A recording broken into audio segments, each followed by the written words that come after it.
Assalamualaikum warahmatullahi wabarakatuh. Selamat menunaikan ibadah salat maghrib bagi anda yang beragama Islam. Salam sejahtera buat sahabat YouTube semuanya. Selamat datang lagi di channel Firdaus bersama saya Firdaus. Selamat malam. Apa kabar? Semoga semuanya sehat selalu, tidak kurang satu apapun. Pada video saya kali ini tentang pertandingan sepak bola putra di Stadion Harapan Bangsa Kota Banda Aceh, Provinsi Aceh, antara tim sepak bola Jawa Barat melawan tim sepak bola Jawa Timur, babak final perebutan medali emas ajang PON ke-21 Aceh Sumut 2024 cabang olahraga sepak bola putra. Peluang Jawa Timur pertama di babak kedua ini dibuat oleh Widi Pratama, di mana tembakan keras dari luar kotak penalti masih melebar dari sisi gawang Jawa Barat. Pada menit ke-63, tim Jawa Barat harus bermain dengan 10 pemain setelah Abdam Hanif mendapatkan kartu merah melakukan pelanggaran keras kepada pemain tim Jawa Timur sehingga harus diusir dari lapangan. Apesnya lagi di menit ke-70, kiper Jawa Barat Sujarmin menjatuhkan pemain Jawa Timur di kotak pelarang sehingga wasit memberikan hadiah penalti buat Jawa Timur, sehingga melalui tendangan dari Rano Jutanti berhasil gol dengan baik sehingga Jawa Timur unggul 1-0. Tensi pertandingan juga semakin memanas, di mana kedua tim sama-sama mulai melepaskan tackle keras, dan di menit terakhir babak kedua tim Jawa Barat mencoba bermain menekan, sementara Jawa Timur bermain lebih pragmatis dan mengandalkan serangan balik.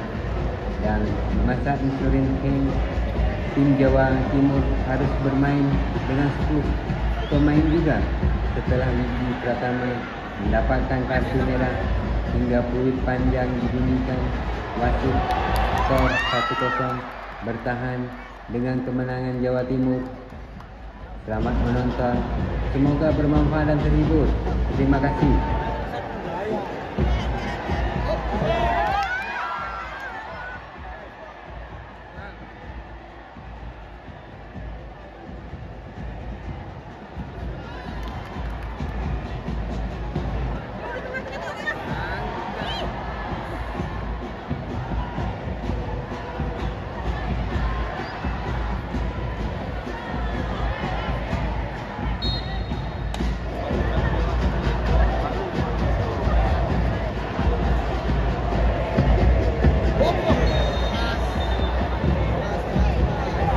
Kartu panen, kartu kuning wasit.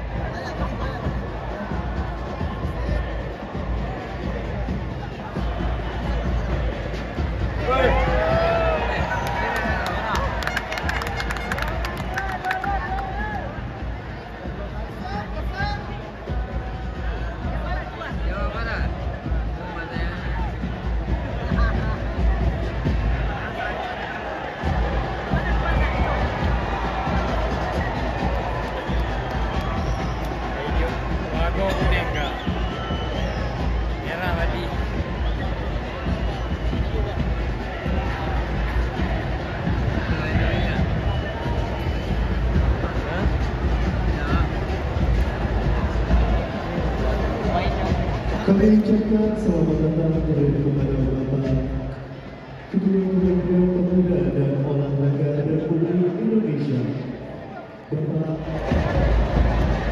Ali.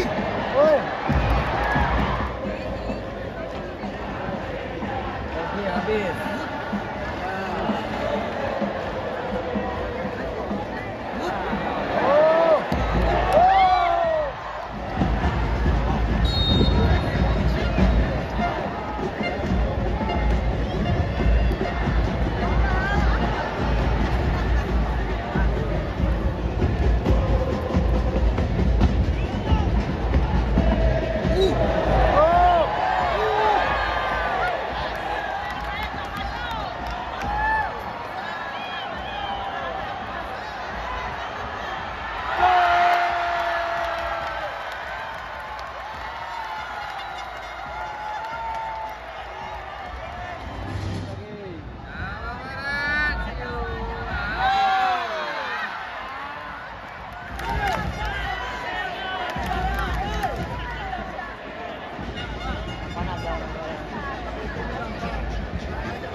Terima kasih telah menonton video ini sampai habis. Kritik dan komentar ditunggu. Wassalamualaikum warahmatullahi wabarakatuh.